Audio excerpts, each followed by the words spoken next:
وسارعوا إلى مغفرة من ربكم وجنة عرضها السماوات والأرض أعدت للمتقين۔ ہر قسم کی حمد و ثنا، تعریفات، تحمیدات، کبریائی، بڑائی، بزرگی اللہ وحدہ لا شریک کے لیے ہیں، اور درود و سلام ہو محسن انسانیت، ہادی عالم، امام الانبیاء محمد الرسول اللہ صلی اللہ علیہ وآلہ وسلم پر۔ مختصر حمد و ثنا کے بعد عزیز سامعین اکرام، جیسا کہ آپ کے علم میں ہے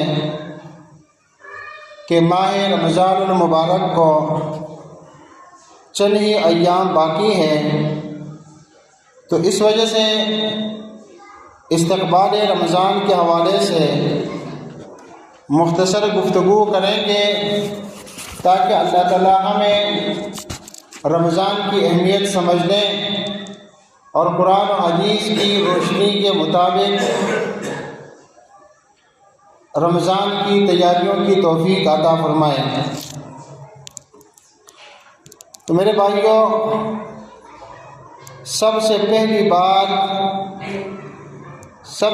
بات یہ ہے کہ ماہ رمضان المبارک کا زندگی میں آنا یہ رب تعالیٰ کا بہت بڑا احسان ہوتا ہے، کیونکہ آپ دیکھیے، سوچئے، غور کیجئے کہ پچھلے رمضان میں ہمارے ایسے بہت سے دوست احباب مسلمان بھائی تھے جو حیات تھے، مگر اب وہ اس دنیا میں نہیں ہے۔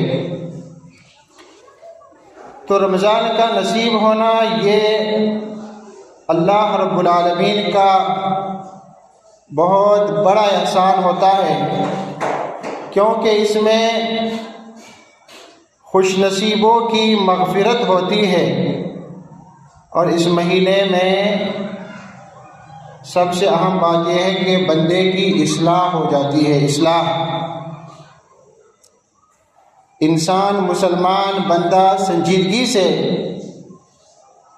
اپنے اعمال کا جائزہ لیتا ہے کہ بھائی میں کس طرف جا رہا ہوں۔ دنیا سے تو جانا ہے،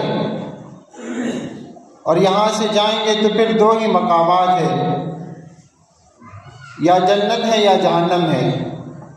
تو کیا جو زندگی میں گزار رہا ہوں، جو میرے اعمال ہیں، جس طرح میری طرز زندگی ہے، کیا یہ جنت والوں کی طرح ہے یا جہنم والوں کی؟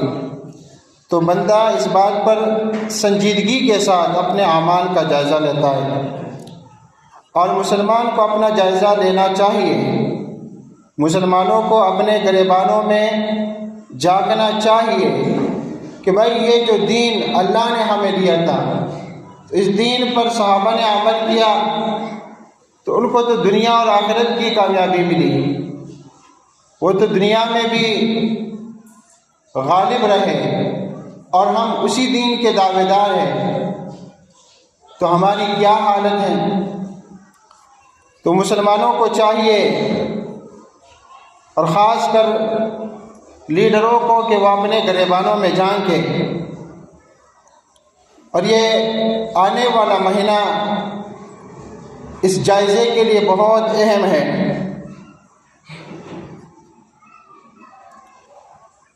آج مسلمان کیوں غافل بنا ہے؟ مسلمانوں، آنے والا مہینہ رمضان صرف روزے رکھنے کا نام نہیں ہے، بلکہ یہ تو جہاد کا بھی مہینہ ہے۔ یہ ہماری ٹریننگ ہے، تربیت ہے۔ اس مہینے میں بھی صحابہ کرام جہاد کیا کرتے تھے، جنگ بدر ماہ رمضان میں ہوئی تھی، تو ان کی جو مجاہدانہ زندگی تھی وہ ہر مہینے میں جاری، اور اس مہینے میں مزید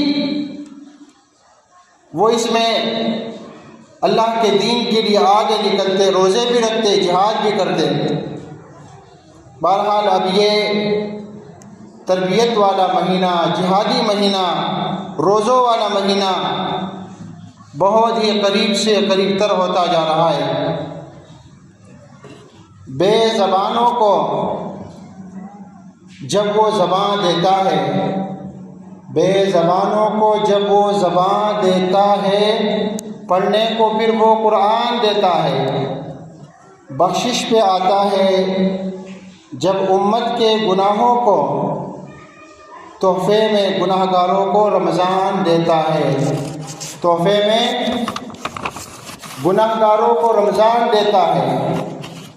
استقبال رمضان کے حوالے سے پیارے بھائیوں، ابھی سے یہ ذہن بنا لیں کہ اللہ تعالیٰ ہمیں آنے والا مہینہ نصیب فرمائے، اس میں ہم ضرور اپنی اصلاح کریں گے، اپنے گھروں کی اصلاح کریں گے، ہمارے بچوں کی جو طرز زندگی ہے اس پر بھی غور کریں گے کہ وہ کس طرح زندگی گزار رہے ہیں، اور بالخصوص اس کالونی کے نوجوان بچوں اور بچیوں کے لیے تربیت بہت زیادہ ضروری ہے، بہت زیادہ، کہ دلوں میں تقویٰ ہو، پرہیزگاری ہو، حیا ہو۔ حیا ایمان کا حصہ ہے۔ یہ ساری باتیں ان کا خیال رکھنا، اپنے بچوں کو سکھانا، اور بالخصوص آنے والے مہینے میں اس کی تربیت کرانا بہت زیادہ ضروری ہے کہ انسان اپنا وقت ضائع نہ کرے۔ ہمارے نوجوان، ہمارے بچے فضول کاموں میں، فضول باتوں میں اپنا قیمتی وقت ضائع نہ کرے۔ رمضان کا یہ قیمتی وقت غیبتوں میں ضائع نہ کرے، اور پھر آئندہ بھی ان کی تربیت ہوگی کہ بھائی یہ وقت قیمتی ہے، وقت کو فضول کاموں میں، فضول باتوں میں، فضول قسم کے گیموں میں ضائع نہیں کریں گے۔ یہ عظیم وقت فری فائر گیموں میں، پب جی وغیرہ گیموں میں جو نوجوان بچے اور بچیاں بھی یہ قیمتی وقت ضائع کر رہے ہیں، ان کو احساس ہی نہیں۔ والدین ان کو کہتے ہیں کہ اب رک جاؤ، اب تو سو جاؤ، رات کو 2-2 3-3 بجے تک گیم کھیلتے جا رہے ہیں۔ یہ ہماری تربیت کی کمی ہے، کمی۔ اور یہ صرف ایک گھر کا معاملہ نہیں ہے، بلکہ اس کالونی کے پورے معاشرے کا یہی حال بن چکا ہے۔ تو پیارے بھائیوں، یہ وقت بہت ہی قیمتی، آنے والا مہینہ تو بہت ہی قیمتی مہینہ ہے۔ یہ فضول کاموں کے لیے، فضول قسم کے گیموں کے لیے نہیں ہے، غیبتوں کا مہینہ نہیں ہے، روزوں کا مہینہ ہے۔ رات کو گیم کھیلنے کا یا لڈو وغیرہ کھیلنے کا مہینہ نہیں ہے، یہ تو قرآن کی تلاوت کا مہینہ ہے، ذکر و اذکار کا مہینہ ہے، یہ مغفرت کا مہینہ ہے، مغفرت کا۔ اور ہماری کامیابی وہ ہے کہ اللہ ہمیں معاف کرے، اس سے بڑھ کر ہماری کوئی کامیابی نہیں ہے۔ اچانک موتیں واقع ہو جاتی ہے، بھائی نوجوان ہے، 30 سال کا ہے، 35 سال کا، اچانک فوت ہوا، فلاں جگہ پہ فلاں شخص فوت ہوا، پتہ ہی نہیں چلا، اس کو کوئی بیماری بھی نہیں۔ تو یہ کہ انسان خود سوچے کہ بھائی میری زندگی کی کوئی گارنٹی نہیں ہے، تو اس لیے میں دنیا کی زندگی میں شیطان کے نقش قدم پر نہ چلوں، بلکہ اپنی اصلاح کر کے اپنی آخرت کو سنواروں۔ تو اس کے لیے، اس تربیت کے لیے آنے والا مہینہ بہت ہی قیمتی مہینہ ہے۔ پیارے بھائیوں، یہ جو حالات ہم دیکھ رہے ہیں یہ ہمارے اعمال کا ہی نتیجہ ہے، اور ہمارے بچوں کا ہی، کہ ہم کس طرح اپنے بچوں کی تربیت کرتے ہیں۔ ہم زیادہ سے زیادہ یہ ہے کہ اسکول میں لگا دیں، یہ ہماری تربیت ہے۔ اس کو تعلیم دیتے ہیں، دنیاوی تعلیم کے ہم خلاف نہیں ہیں، لیکن اس سے پہلے ہم مسلمان ہیں، سب سے پہلے اسلامی تربیت دو اپنے بچوں کو. تو یہ بچے کل کے نوجوان ہوں گے، یہی معاشرہ، اور جب یہ نیک بنیں گے تو ان پر حکمران بھی نیک صالح آئیں گے. ہم نے کتابوں میں پڑھا تھا کہ خلفائے راشدین کے بعد ایک خلیفہ سے کسی نے شکایت کی کہ خلفائے راشدین کا دور کتنا حسین دور تھا، امن و امان سکون والی زندگی تھی. اب آپ کی خلافت ہے تو ہر جگہ جنگ ہے، فساد ہے، اس کی وجہ کیا ہے؟ خلفائے راشدین کے دور میں تو ایسا نہیں تھا. تو خلیفہ نے جواب دیا کہ خلفائے راشدین کے دور میں امن و امان کی جو عام وجہ تھی وہ وجہ یہ تھی کہ عام لوگ بھی نیک ہوا کرتے تھے، صالح ہوا کرتے تھے، متقی اور پرہیزگار تھے، اللہ سے ڈرنے والے تھے. تو اللہ تعالیٰ نے ان لوگوں کو ابو بکر و عمر رضی اللہ عنہما، عثمان و علی رضی اللہ عنہم اجمعین جیسے خلفائے راشدین عطا فرمائے. تو بات یہ ہے کہ عوام ٹھیک ہو جائیں، عوام اپنی اصلاح کر لیں، اور اس کے لیے آنے والا رمضان کا مہینہ، تقوی والا مہینہ، پرہیزگاری والا مہینہ بہت ہی اہم ہے. تو پھر اس سے معاملہ اب بھی ٹھیک ہو سکتا ہے. بہرحال میرا موضوع استقبال رمضان ہے، اور ہم اپنے اعمال کی اصلاح کر لیں تو ہمارے سارے معاملات ٹھیک ہو سکتے ہیں. اور ہمارے پاس اس کے لیے آنے والے 30 دن، ایک مہینہ جو عظیم الشان مہینہ ہے، جو ماہ رمضان ہے، جو رب کا مہمان ہے، اس کی آمد ہے. بخشش بھی، مغفرت بھی، بخشش بھی، مغفرت بھی، جہنم سے بھی نجات. دستے طلب بڑھاؤ کہ رمضان آ گیا. جی ہاں میرے بھائیوں، اس میں خوب عبادتیں کریں گے اور خوب دعائیں مانگیں گے، اپنے لیے، اپنے والدین کے لیے، عزیز و اقارب کے لیے، سب کے لیے. اپنے لیے تو ہر کوئی دعا مانگتا ہے، آپ سب کے لیے دعا مانگے، اپنے بچوں کے لیے اور سب کے بچوں کے لیے، کہ اللہ تعالیٰ ان کو نیک صالح بنائے اور یہ معاشرہ جھوٹ سے، فریب سے، چوری سے، زنا سے بالکل پاک صاف ہو جائے، بری عادتوں سے یہ کیا ہو جائے، صاف ہو جائے. تو اللہ تعالیٰ کی توفیق سے یہ تربیت آنے والے مہینوں میں بڑی آسان ہو جاتی ہے. اس مہینے میں بری عادتوں سے اپنے آپ کو چھڑانا اور ان عادتوں کو ترک کرنا، اپنی زندگی سے نکالنا، کہ ہم دیکھیں بھائی میری زندگی میں کون سی ایسی بات ہے جو رب کو ناپسند ہو سکتی ہے اور جس بات سے میری آخرت بگڑ سکتی ہے، اللہ مجھ سے ناراض ہو سکتا ہے. تو وہ بات اپنی زندگی سے نکالوں. جو وقار سامعین اکرام، ماہ رمضان کی آمد پر ہر مسلمان بہت خوشی محسوس کر رہا ہے.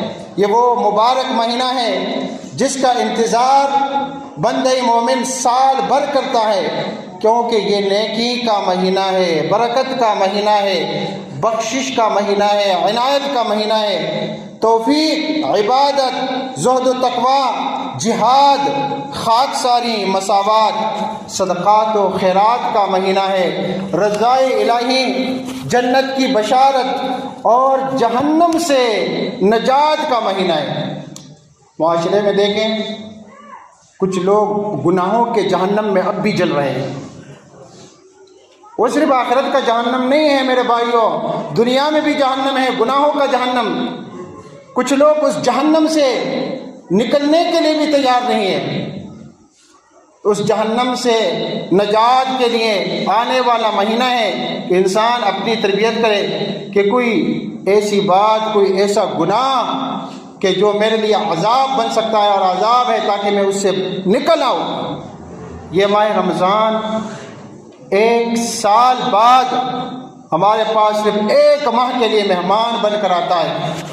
اپنے ذہن میں ذرا تصور پیدا کیجئے کہ جب ہمارے گھر کسی اعلیٰ مہمان کی آمد ہوتی ہے تو ہم لوگ کیا کرتے ہیں؟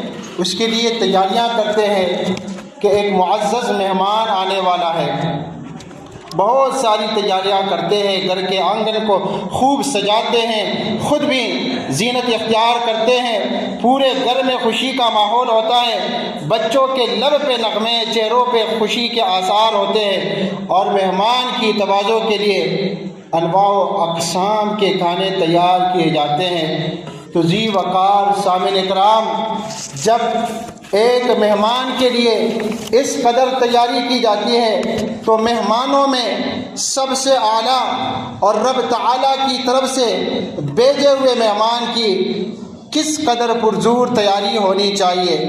اس لیے سچے مسلمان دل سے رمضان کا استقبال کرتے ہیں اور وہ مانتے ہیں کہ ہم گناہ گار ہیں، ہم اللہ سے معافی مانگیں گے، اپنے آپ کو گناہوں سے پاک کریں گے۔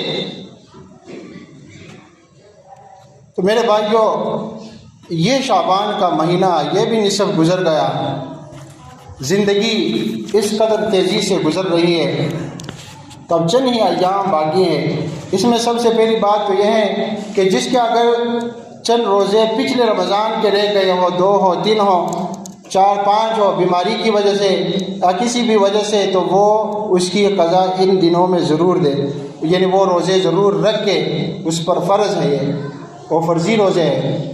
اور دوسری بات یہ ہے کہ نصف شعبان سے پہلے نفلی روزوں کی بہت بڑی اہمیت تھی، بعد میں بھی اگر کوئی رکھنا چاہے تو وہ روزے رکھ سکتا ہے۔ پھر اسی طرح استقبال رمضان کے حوالے سے ماہ رمضان کی عظمت کا ادراک، رمضان کا مہینہ بہت ہی عظمت والا مہینہ ہے، اس کی عظمت کا احساس اور قدر و منزلت کا لحاظ آمد رمضان سے قبل ہی ذہن و دماغ میں پیوست کیا جائے، تاکہ جب رمضان آئے تو پھر انسان پہ غفلت نہ ہو، سستی نہ ہو، بے اعتنائی نہ ہو، ناقدری نہ ہو، ناشکری نہ ہو، اور صیام و قیام سے بے رغبتی کی اوصاف رذیلہ پیدا نہ ہو۔ یہ اتنی عظمت و قدر والا مہینہ ہے کہ اس کی صرف 1 رات ہی 1000 مہینوں کی عبادت سے افضل ہے، جیسا کہ سورۃ القدر میں اللہ سبحانہ و تعالیٰ نے ارشاد فرمایا ہے، لیلۃ القدر خیر من 1000 شہر، لیلۃ القدر 1000 مہینوں سے بہتر ہے۔ ذی وقار سامعین اکرام، اس عظیم مہینے کا ہر دن ہر رات قدر و منزلت کی حامل ہے، اور جو اس ماہ رمضان کو پا لینے کے بعد عمل صالح کرتا ہے تو اللہ سبحانہ و تعالیٰ اسے راہ جہاد میں شہید ہونے والے سے بھی پہلے جنت میں داخلہ نصیب فرماتا ہے۔ چنانچہ سیدنا طلحہ بن عبید اللہ رضی اللہ عنہ فرماتے ہیں، دور دراز کے 2 آدمی رسول اللہ صلی اللہ علیہ وسلم کی خدمت میں حاضر ہوئے، وہ دونوں ایک ساتھ اسلام لائے تھے، دونوں دوست تھے، ان میں ایک دوسرے کی نسبت بہت ہی محنتی تھا، جد و جہد میں آگے تھا، اسٹرگل میں مضبوط بھی تھا، اور جہاد میں وہ شریک ہوا، شہید ہو گیا، اور جو دوسرا اس کا دوست تھا وہ اس کے بعد 1 سال تک زندہ رہا۔ 1 سال کے بعد وہ فوت ہوا۔ تو طلحہ رضی اللہ تعالیٰ عنہ کہتے ہیں کہ میں نے خواب میں دیکھا کہ میں جنت کے دروازے پر کھڑا ہوں، خواب میں نے جنت کا دروازہ دیکھا اور اس پر کھڑا ہوں، اتنے میں وہ دونوں شخص نظر آئے، اور جنت کے اندر سے ایک شخص نکلا اور اس شخص کو اندر جانے کی اجازت دی، جس کا انتقال 1 سال بعد ہوا تھا، اور پھر وہ دوسری بار نکلا اور اس کو اجازت دی جو شہید کر دیا گیا تھا۔ اس کے بعد اس شخص نے میرے پاس آ کر کہا، طلحہ بن عبید اللہ کہتے ہیں کہ وہ آئے اور اس نے مجھ سے کہا کہ تم واپس چلے جاؤ، ابھی تمہارا وقت نہیں آیا ہے۔ پھر اس کے بعد جب صبح اٹھ کر طلحہ رضی اللہ عنہ لوگوں کو یہ خبر بیان کرنے لگے، یہ خواب بیان کرنے لگے تو لوگوں نے بڑی حیرت ظاہر کی۔ اور پھر جب یہ خبر رسول اللہ صلی اللہ علیہ وسلم کو پہنچی اور آپ صلی اللہ علیہ وسلم کو سارا واقعہ بیان کیا گیا تو آپ صلی اللہ علیہ وسلم نے فرمایا من ای ذالک تعجبون، تم کس بات پر تعجب کر رہے ہو؟ تو انہوں نے کہا اے اللہ کے رسول صلی اللہ علیہ وسلم، یہ پہلا شخص نہایت عبادت گزار اور پھر وہ بہت زیادہ محنتی، جد و جہد میں، اسٹرگل میں، محنت میں آگے آ جاتا، اور وہ اس نے جہاد بھی کی، شہید بھی کر دیا گیا، اور یہ دوسرا اس سے پہلے جنت میں داخل کیا گیا، اس کی وجہ سے ہم تعجب کر رہے ہیں۔ تو آپ صلی اللہ علیہ وسلم نے فرمایا الیس قد مکث ھذا بعدہ سنۃ، کیا یہ اس کے بعد 1 سال تک زندہ نہیں رہا؟ لوگوں نے کہا جی ہاں زندہ رہا۔ تو فرمایا وادرک رمضان فصام وصلی کذا وکذا من سجدہ فی السنہ، یعنی اس نے رمضان کا مہینہ پایا اور اس میں روزے رکھ کے اور سال میں اتنی رکعتیں نمازیں اس نے پڑھی ہیں اور اتنے اعمال کیے ہیں، تو اس لیے اس کا درجہ بلند ہے۔ تو لوگوں نے کہا جی ہاں یا رسول اللہ ایسا ہی ہے۔ تو آپ صلی اللہ علیہ وسلم نے فرمایا فما بینہما ابعد مما بین السماء والارض، تو اسی وجہ سے ان دونوں کے درجوں میں زمین و آسمان کے فاصلوں سے بھی زیادہ دوری ہے۔ سنن ابن ماجہ۔ اللہ رب العالمین سے دعائیں کہ اللہ رب العالمین ہم سب کی زندگیوں میں برکت عطا فرمائے اور ہمیں آنے والا رمضان بھی نصیب فرمائے اور ہمیں اعمال صالحہ کی بھی توفیق عطا فرمائے، ہمارے گناہ ہمیں معاف فرمائے۔ اللہم ربنا آتنا فی الدنیا حسنہ وفی الآخرۃ حسنہ وقنا عذاب النار، آمین برحمتک۔